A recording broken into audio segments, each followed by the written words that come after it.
సరే, యాక్చువల్గా ఇప్పుడు శివారెడ్డి గారికి పిహెచ్డీలు డిగ్రీలు లేకపోవచ్చు, కానీ భారతదేశ చరిత్రను, నిజమైన చరిత్రను వెలికి తీయాలనే పట్టుదలతో ఇతను వచ్చిన తర్వాత నేను గమనించాను. నిజాయితీగా దీన్ని బయట తీసుకురావడమే తప్పితే దీన్ని ఏదో కమర్షియల్ ఇంకో రకంగా తీసుకుపోయే ఆలోచన లేదు. ఇలాంటి వ్యక్తి తోటి నేను కూడా యాడ్ అయ్యి కొంత ట్రావెల్ చేసి, అవసరమైతే కొంత హెల్ప్ చేసి దీన్ని బయటకు తీసే క్రమంలో కొంత ట్రావెల్ చేద్దామని నేను కూడా అనుకున్నాను. అనుకున్న తర్వాత ట్రావెల్ చేస్తే తప్ప తెలియదు, ఊరికనే కూర్చొని ఫోన్లో మాట్లాడితే అంత మాత్రం కాదు.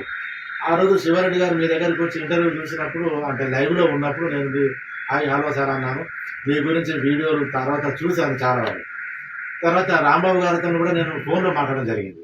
నాకేమనిపించిందంటే, ప్రాక్టికల్గా మనం ఎంటర్ కాకుండా, ఊహాగానాలు కాకుండా అసలు ఏందో తెలుసుకోవాలని నేను చాలా రిస్క్, డబ్బు కూడా ఖర్చు పెట్టుకొని పూణె వెళ్ళి విలాస్ కారత్ గారితో దాదాపు ఆడియో వీడియో రికార్డింగ్ కాకుండా నాకు ఏంటంటే నాకు చాలా ఇంట్రెస్ట్. ఆ ప్రశ్నలు అడిగి, సార్ అసలు ఏంటి హిస్టరీ ఏం జరిగింది, మాకు కొంచెం ఇన్ఫర్మేషన్ ఇవ్వండి అని కూర్చోబెట్టి చాలా ఓపికతోటి, ఆయన ఎంత బిజీగా ఉన్నాడు ఆ రోజు, ఆయన కూడా చాలా టైం ఇచ్చాడు, మాట్లాడాడు చాలా విషయాలు. ఇంకా నాకు ఇది ఇది నిజమే, ఇంకా దేని గురించి తెలుసుకోవడానికి ఇంకేం చేద్దాము. అప్పుడు మేము బీహార్లో రాజేంద్ర ప్రసాద్ సింగ్ గారిని కలవడం జరిగింది. మీ ఇద్దరిని చూసి చాలా హ్యాపీగా ఫీల్ అయినా.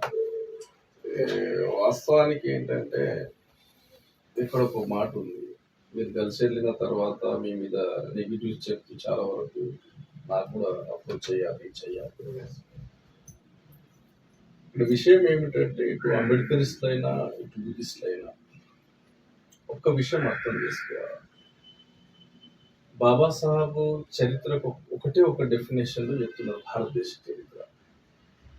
భారతదేశ చరిత్ర ఒక మాటలో చెప్పాలంటే బౌద్ధులకు వైదికులకు మధ్య జరిగిన సంఘర్షణనే భారతదేశ చరిత్ర. మీరు చేస్తున్నది బాబాసాహెబ్ పనే కదా. ఆయన ఒక మాటలు వివరించారు, బౌద్ధులకు వైదికులకు ఏ సంఘర్షణ జరిగింది, ఆ టైంలో బాబాసాహెబ్ ఉన్నటువంటి అవకాశాలు, సమయం బట్టి బాబాసాహెబ్ మాట అన్నారు. దాన్ని కంటిన్యూటీ చేయాలి కదా, ఆ మాట మీద కంటిన్యూటీ చేయాలా. మీరు చేస్తున్నది ఏంటి, అన్ని ప్రాంతాలు వెళ్ళి ఇది వైదికం కాదు, ఇది దేవుడు కాదు, ఇది బౌద్ధ మందిరం, దీని ఆనవాళ్ళు ఇవి, చిహ్నాలు ఇవి, ఎంత గొప్పగా చెప్తుంటే వీళ్ళ ఆటంకాలు ఎక్కడి. రెండవది, బౌద్ధం బుద్ధుడితోటే మొదలైంది అని అనడం అనేది వాళ్ళ విచక్షణకి వదిలేయండి. వాళ్ళు బావిలో ఉన్న కప్పలు, ఆ బావి తప్ప వాళ్ళకు ప్రపంచం తెలియదు. అసలు ప్రపంచ నాగరికత ఎట్లా నిర్మాణం అయింది, ప్రపంచ చరిత్ర ఏంటి, ఈ సివిలైజేషన్ నాగరికతలు ఏ విధంగా వెలిసినాయి, దానికి దీనికి సంబంధాలు ఏమిటి. బుద్ధుడి దగ్గర వద్దామంటే బుద్ధుడి కంటే ముందు 1500 సంవత్సరాల ముందు సింధు తవ్వకాల్లో బౌద్ధ స్తూపం దొరుకుతుంది. ఇప్పటికీ ఉన్నాయి వీడియోలు చాలా. పాకిస్తాన్ బుద్ధుడి సింబల్ అయినటువంటి రావి చెట్టు సింధులో దొరుకుతుంది, బుద్ధుడి సింబల్ అయినటువంటి ఏనుగు సింధులో దొరుకుతుంది, బుద్ధుడి సింబల్ అయినటువంటి ఎద్దు పాకిస్తాన్ ప్రొఫెసర్. ఇవన్నీ అంటే వీళ్ళ పరిమితి బుద్ధుడితోటే మొదలవుతుందంటే బుద్ధుడి కంటే ముందు ఇవన్నీ ఎందుకున్నాయి. వాళ్ళకు ఆలోచన లేదంటే వాళ్ళకు ఆ విచక్షణకు వదిలేయండి. వాళ్ళ అభద్రత భావాన్ని వాళ్ళకు వదిలేసి మీరు చేస్తున్న జర్నీ అది సామాన్యమైన జర్నీ కాదు. ఎందుకంటే కుటుంబాన్ని వదిలి దేశం అంతా తిరిగి ఎన్నో ప్రయాసాలు, ఆ బైక్ మీద జర్నీ చేయడం, ఒక 10-20 కిలోమీటర్లు బైక్ మీ వెనుక కూర్చొని వెళ్ళిన అప్పుడప్పుడు ఆగుదామని అంటాము. అంత టైర్డ్ అయిపోతాం మనిషి, అంత టైర్డ్ అయిపోతారు. మీరు దేశం అంతా బైక్ మీద పర్యటించి అక్కడ నుండి లైవ్ ఇచ్చి ఇంత పెద్ద ఇన్ఫర్మేషన్ ఇస్తా ఉంటే ఇక వాళ్ళు నిర్మాణం చేసే డౌట్లు వాళ్ళు అక్కడనే ఆగిపోతారు, మీరు చరిత్రలు నిలబడతారు. ఇక మీరు ఒక మాట అన్నారు, కొండకు తాడేసింది. కొండకు తాడేయడము దాన్ని నేను సరైన వాక్యంగా చూడను. అంటే నాకు వచ్చిన అదే గుర్తొచ్చింది. వేరే బాబాసాహెబ్ కంటే ముందు ఈ దేశ చరిత్ర, బాబాసాహెబ్ తర్వాత ఈ దేశ చరిత్ర మనం ఏ విధంగా పరిశీలన తీసుకుంటే, బాబాసాహెబ్ కంటే ముందు ఏ శూద్రకులు ఇక్కడ చదువుకోరాదే. మంగళోడు మంగళ పని చేయాలి, చాకలోడు చాకలి పని చేయాలి, తెలుగుడు తెలుగు పని చేయాలి, కులవృత్తులు కలిగినటువంటి వాళ్ళు ఆ పనులు మాత్రమే చేయాలి. బాబాసాహెబ్ తర్వాత ఒక మొదలోడు మినిస్టర్ అవుతాడు, ఐఏఎస్ అవుతాడు, ఐపీఎస్ అవుతాడు, చాకలోడు అవుతాడు. అంటే బాబాసాహెబ్ కంటే ముందు చరిత్ర అంటే ఒక్క బాబాసాహెబ్ కొండకు తాడేసి గుంజలేదు. చరిత్రను చాలా ప్రామాణికంగా అథారిటీతో చెప్పడానికి ప్రయత్నం చేశారు, చెప్పారు. కాబట్టి బాబాసాహెబ్ తర్వాత చరిత్ర ఇంకో విధంగా అయింది. ఇప్పుడు మీరు కొండకు తాడేసి లాగుతలేరు, అయితే కొండ వస్తుంది లేకపోతే తాడు పోతుంది అనే సామెత మాత్రం కరెక్ట్ కాదు. బాబాసాహెబ్ చెప్పిన మిషన్ లోనే, బుద్ధుడు చెప్పినటువంటి మిషన్ లోనే భాగంగా మీరు చేస్తున్నటువంటి ప్రయత్నాలు. ఈ దేశంలో చరిత్ర మీద దాడి జరిగింది, భాష మీద దాడి జరిగింది, సంస్కృతి మీద దాడి జరిగింది.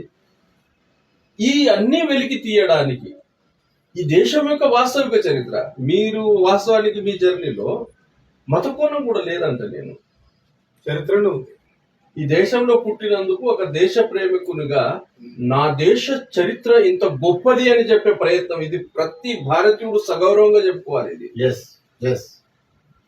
సగౌరవంగా చెప్పుకోవాలి.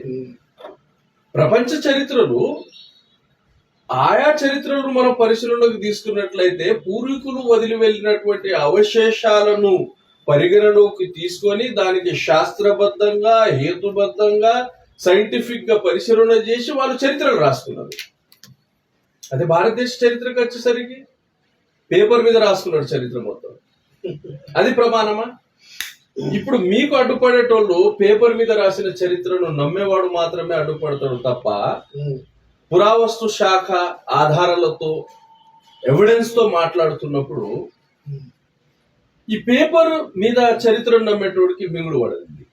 వాడిని వదిలేయండి. మీరు ఎవిడెన్స్ తో మాట్లాడుతున్నారు. బండల మీద ఉన్నటువంటి చరిత్ర, శిలాశాసనాల మీద ఉన్న చరిత్ర, ఈ దేశానికి విదేశీయులు వచ్చి చదువుకోవడానికి వాళ్ళు చూసినటువంటి చరిత్ర, ఇవన్నీ సేకరించి ఒక పెద్ద క్రమంలో జర్నీ చేస్తున్నారు. ఇక ఫైనాన్షియల్ విషయం అంటారా, మనం జర్నీ చేస్తున్నాం. మనం జర్నీ చేస్తున్న క్రమంలో భారతదేశంలో ఉపేక్షించబడినటువంటి ఆ బౌద్ధ ధర్మాన్ని తిరిగి జీవం పోయడం అంటే అది సాహసమైన పని. కాకపోతే చాలా వరకు ఒకటి అర్థం చేసుకోవాలా, మతం అనేది రాజకీయంతో లేదా డబ్బుతో ముడిపడి ఉండేది. 56 లో బాబాసాహెబ్ బౌద్ధాన్ని ఇచ్చారు. తిండి గింజలు లేనటువంటి సమాజానికి బౌద్ధాన్ని ఇచ్చేసి ఇక నుండి బౌద్ధమే అనుసరిద్దామని అన్నారు. ఆగిందా? ఒకవేళ డబ్బులతోటే ఒక రిలీజియన్ నిలబడుతుందంటే బాబాసాహెబ్ ఇచ్చిన బౌద్ధ ధర్మం 56 కి అంతమైపోవాలి. ఎందుకంటే తిండి గింజలు లేవు ఆ కమ్యూనిటీకి. రాజకీయానికి ముడిపడి ఉన్నదంటే రాజకీయం నుండి కూడా ఉపేక్షించబడినటువంటి సమాజం కాబట్టి అక్కడనే ఆగిపోవాలా. ఇది ఒక ప్రయత్నం, ఇది ఒక సత్యం. మీరు సత్యం మీద ప్రయాణం చేస్తున్నారు కాబట్టి ఫైనాన్స్ నిర్మాణం అవుతుంది. ఈ రోజు కామెంట్ చేసేటోడు వాడి బాధ ఏంటో కావచ్చు, కానీ ఖచ్చితంగా బౌద్ధ ధర్మం మీద జ్ఞానం ఉన్నటువంటి వాళ్ళు, ఈ దేశభక్తి ఉన్నటువంటి వాళ్ళు మీరు చేసిన కార్యానికి డెఫినెట్ గా హెల్ప్ చేస్తారు. నా తరపున నేను మిమ్మల్ని పరిశీలించిన తర్వాతనే ఎవరు చేయని పని, ఎవరు చేయని సాహసం అది చాలా గొప్ప ప్రయత్నం. దానికి 100% నా నుండి మీకు మద్దతు ఉంటుంది. ఇక నన్ను ఏ ఏరియాలో మీరు హిస్టరీ పరంగా ఎన్నుకున్నారో ఆ ఏరియాలో మాక్సిమం నాకున్న జ్ఞాన పరిమితి మేరకు అథారిటీతో దానికి జస్టిస్ చేయడానికి ప్రయత్నం చేస్తాను. Thank you very much sir. మాకు కావాల్సింది కూడా అదే, సత్యాన్ని వెలుగులోకి తీయాలి, ఆధారంతో చెప్పాలి. అభూత కల్పనలు, మాయలు, మహిమలు, ఇవి అవి చెబుతూ ఏవైతే మభ్యపెట్టినరో ప్రజలని, అట్లా కాకుండా ఇది వాస్తవమైన చరిత్ర అని మనం బయట చెప్పగలగాలి. దానికి అథెంటిసిటీ కావాలి.